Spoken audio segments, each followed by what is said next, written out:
সৌন্দর্য, কত সৌন্দর্যের ধর্মে যে আমরা যদি আমার শত্রু হয়ে থাকে, আমরা যদি তাকে ক্ষমা করে দিই, তার উপকার হোক অথবা না হোক, আল্লাহ তাআলা কাল কিয়ামতের ময়দানে আমরা যদি ক্ষমা করে দিতে পারি, আল্লাহ তাআলা আমাকে আপনাকে বিনা হিসেবে ক্ষমা করে দিয়ে আল্লাহ তাআলা জান্নাত দিবেন। মানুষজন আসতেছে। আর একটা কথা আমি বলি, সেটা হচ্ছে, একটা উদাহরণ দিই। এক সাহাবী রাসূল সাল্লাল্লাহু আলাইহি ওয়াসাল্লাম ওয়াজ করতেছে, এক সাহাবী আসছে সাহাবায়ে কেরামকে নিয়ে। এক লোক আসতেছে, রাসূল বলতেছে এখন এই মুহূর্তে একটা লোক আসবে, সে জান্নাত। সাহাবায়ে কেরাম অবাক হয়ে গেল, হয়তো বড় মাপের কোনো লোক হবে। পরের দিন রাসূল আরেক মজলিসে গেছে, বলতেছে এই মুহূর্তে একটা লোক আসবে, এই লোকটা জান্নাতি। সেদিনও দেখা গেল একই লোক, পরের আরেকটা মজলিসে একই কাহিনী।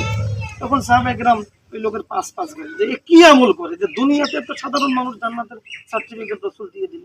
পরে যে দেখে কোনো বিশেষ কোনো আমল নাই, নামাজ কালামই পড়ে। পরে বলতেছে ভাই মেহমানদারির আশায় তোমার বাড়ি আসি নাই, রাসূল পরপর 3 মজলিসে তোমাকে জান্নাতি বললো, এর হাকিকতটা আমাকে তোমার আগে বলতে হবে, কারণটা ভাই উল্লেখযোগ্য কোনো আমল আমার ভিতরে নেই। বাকি একটা আমল আছে, সেটা হলো আমি শত্রুকে মিত্রকে আমি এটা বুঝি না। আমি কি করি, প্রতিদিন ঘুমানোর সময় ছোট্ট একটা নিয়ত করি যে আল্লাহ যত মানুষ আমার উপরে অত্যাচার করেছে, জুলুম করেছে, আমাকে কষ্ট দিয়েছে, আমি তোমার সন্তুষ্টির জন্য সবাই ক্ষমা করে দিই। তখন এই সাহেব বলল নিঃসন্দেহে এই আমলের কারণে আল্লাহ তাআলা দুনিয়াতে তোমাকে জান্নাতের সার্টিফিকেট জন্য। আমার যে ভাই মারা গেছে, আমাদের চলা ওঠা পথে ভুল ভ্রান্তি মানুষের হতেই পারে, মানুষ মানেই ভুল, মানুষের সৃষ্টি ভুল থেকে।